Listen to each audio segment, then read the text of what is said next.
Hello, this is the first of what I plan to be a series of videos looking at my first time use of something we call a continuous glucose monitor.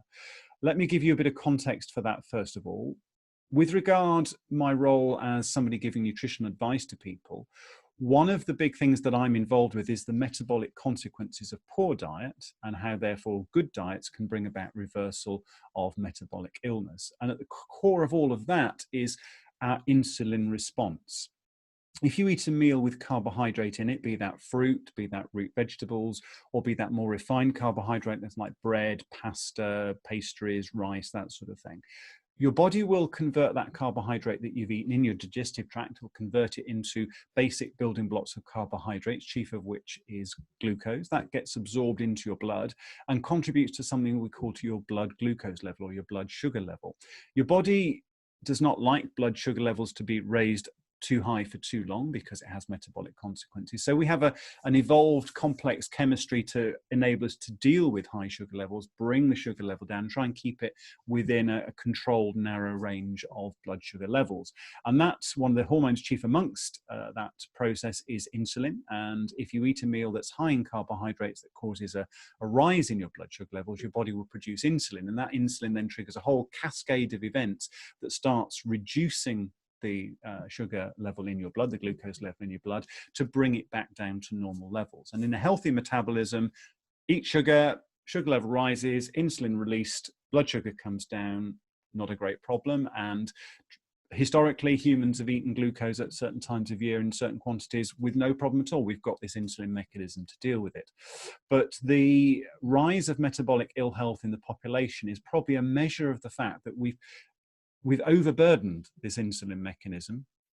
And so now it is not as effective, or people with metabolic illness, it's not as effective as it should be. So when you eat carbohydrate, your response to bring down the blood sugar level is taking time. It has a lag. And so therefore blood sugar levels hang around in the body for longer than they should before they're restored to normal levels.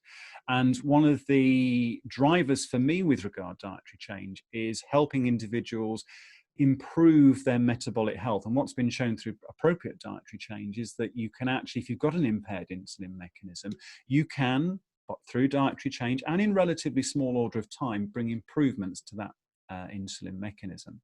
But in a sense, we're working in the dark. If we don't know how impaired your insulin mechanism is to start with, before you start a dietary change, we don't know the degree of the change that you need and also the measurable result at the end to prove that the dietary change has been useful. Now, there are some scores we can use. There's something called HbA1c, which is a measure of how much your hemoglobin, your HB, the protein in your red blood cells, has been impaired by glucose, and therefore is a measure of how often and for how long your blood glucose level has been raised. So that's one measure, but there's reasons why that's not as completely a robust measure perhaps we'd like it to be. And it's a snapshot because generally you have to go and have a blood sample taken, goes to a lab, and you get a HbA1c score at a point in time, and then you'll go 3 months or 6 months later.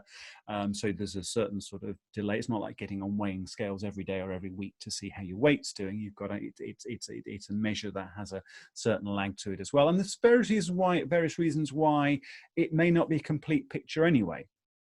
You can have a blood prick test. You can have a little device, as diabetics will often have, and these little strips, and you put a drop of blood on the end of the strip, put it into the device, and it measures your blood sugar level at that point in time. But they're individual localized points in time when you're getting your blood sugar measured. And because you might be measuring, say, every hour or a couple of hours or several times during the day, you might miss the peaks and the troughs in your blood sugar level because you happen to have taken your readings at point either side of those troughs. So with the creation of a continuous glucose monitor, we've started to get now devices that give us more complete information about what happens to your blood sugar levels during a whole 24-hour period. So if, for example, you eat a meal that's high in carbohydrate, with a continuous glucose monitor, we can now plot the graph.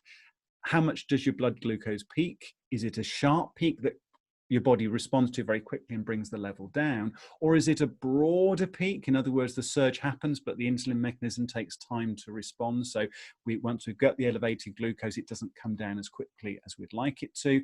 Or is it a multi-peaked process. In other words, you eat a meal that's high in carbohydrate, you get an initial peak, a bit of falling off, and then a secondary peak, which we know is one of the signs of an impaired insulin mechanism. And with a continuous glucose monitor, we start getting useful information. So if someone is looking for dietary change, by wearing a continuous glucose monitor before they start on the dietary change, we get a baseline indication of how good their insulin and glucose biochemistry is.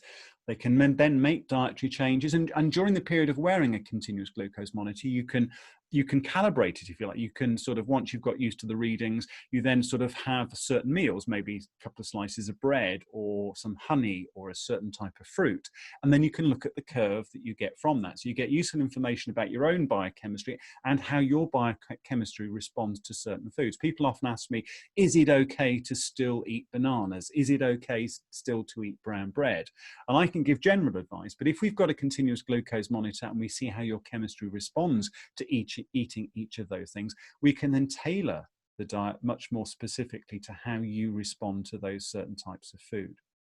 So a continuous glucose monitor, I think, is going to be quite a game changer in terms of tailoring diets for metabolic health. So I'm going to wear one for the first time. I've not done this before. I'm going to put one of these on, and they last for 2 weeks. The device, here's the device, that's the device, that's the applicator, I think. That's the way around it goes, and we'll have a look in a moment. And you apply it to the body, and they last for about 2 weeks. They give you readings for 2 weeks. That's the battery life of the device. You can't recharge it once it's done the 2 weeks. You dispose of it. And I've got the app set up on my phone. So over these series of videos, this one is about the introduction I've just given you and also applying it. So we'll see what happens. And then I'll have videos about what I'm doing with it, the data I'm getting and what I'm doing, and what I'm using the data for, to then educate myself on, if I then encourage other people to use these devices, what information is it likely to give us? And is it useful information with regard to diet? So my glucose monitor came this morning. I've shown you these 2 pots. So I've watched some YouTube clips of other people doing it. So I've got an idea of what's going on. I've read the instruction book as well. So I'm going to apply it. You apply it, and it seems to be on the back of the arm is the most appropriate place. They say areas of the skin that are flat, so that you haven't got much curvature to the skin, so it's more likely to stick. It's a relatively small device. You'll see it once it's applied. And you put it somewhere where it's easy to reach, because I didn't put my phone to hand here. But when the device is on, you then hold your phone near to it several times a day, and that Bluetooth data onto your phone. And then with the app on your phone, you then get the information. You get the graphs and the charts about what's happening to your blood glucose level. They assure me the process doesn't hurt. There is a needle inside the device. You sort of press it against the skin and inserts the needle, inserts the device, and then there's the surround to it, and then it stays on the skin for 2 weeks. So this is going to be really live stuff, because, as I say, I've not done this before. I have everybody who I've watched on YouTube, they don't pull a face, they don't say that hurt, they actually say the opposite, say they didn't feel a thing. So I'm going to trust them by that. You get a sterile wipe with the device, obviously, to clean, and to clean the area, to make it sterile, also to get rid of oils. You want the device to stick as well as possible for the 2 weeks that it's in operation. I've just taken the wipe out of the packet. I'm just going to broadly, I think I'm going to put it, I'm left-handed, so I'm going to put this on my right arm, because it'll be natural for me to have the phone in my left hand as I reach round to read the device. So therefore I'm going to place this on my right arm. And also just makes sense, because I am left-handed, the actual process of applying it will seem more natural to be in my left hand. So there, I've just wiped it. So I'm just going to let that dry a little moment. One thing I've gleaned is that to help it stick, I've got 2 bits of rock tape, kinesio tape, the sort of tape that I would use as a manual therapist to help with muscular aches and pains. I'm going to put that around the device once I've applied it. Now, this is the applicator. I think that's what it's called, the applicator, and it's in a sealed unit. So apparently I'll just break the seal, which I've done there. There's the innards there. I don't know whether you can see anything in there, but that's the innards. There's a needle involved somewhere. I can't see it in that bit, so maybe it's in the other part. So this is the actual sensor in the pot here. It's like opening a yogurt pot. I'm just going to peel the lid off. I still can't see a needle, so I think I'm okay for the moment. So it must be tucked in there somewhere. Now, I attach the sensor to the applicator, and there's an alignment process that goes here. There's a a little line there, which then I think I align with the corresponding line on the applicator. So I'm just going to apply that into there. There we go. So there we've got, oh, there's the needle. I can see the needle now. It's quite a long needle. I don't know whether you can see. Oh, yeah, you just get that view of it there. That is going to go into my arm. Now, they assure me you don't feel a thing. I'm quite nervous now, actually. Now I've seen the size. I shouldn't have looked, I think was the object there. So I'm going to place the applicator. I want somewhere that feels relatively flat against the arm. And then I'm just going to push it sharply into the skin and forget there's a needle there and just do it. So I'll do 1, 2, 3. Yeah, considering there's a needle there, I haven't, unless I'm going to find it hasn't attached at all. I didn't feel that. I'm holding it on because there is a sort of a tape around the device to hold it onto the skin. I'm just going to hold it here for a moment just to allow the tape to stick. And then let's take, there we go.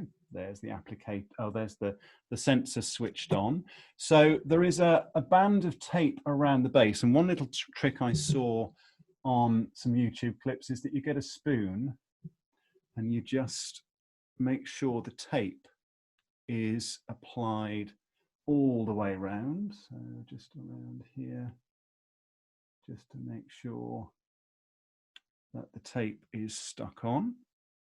Can't see it that well, to be honest. I'm probably better in front of a mirror for this, but just making sure that bit of tape there, that's it. That all seems to be stuck on there. So the little hole there, I think, is where I've got to aim the phone when I take the reading. So what I'm going to do is apply my kinesio tape either side of that so that hopefully I'm not covering the sensor, and it just helps to keep the device, keep the device on. So avoid the hole there, but just apply the tape. That's that side. And they say when you apply it, don't do any physical exercise, anything where you're going to sweat or get wet for a couple of hours. So that's a good excuse to take it easy for the afternoon. And I'm going to apply that bit of tape to that half there. So you can see I've used the tape just to add to the stickiness of the tape on the sensor. So that's hopefully nicely applied there.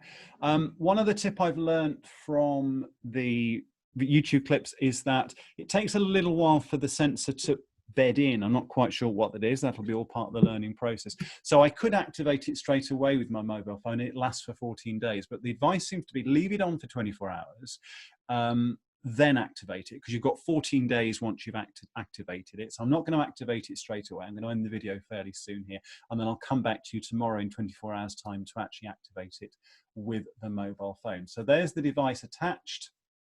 Despite the length of the needle, I absolutely did not feel a thing. I was really quite apprehensive, and I didn't think I should have looked at the needle, but there we go, that's stuck on.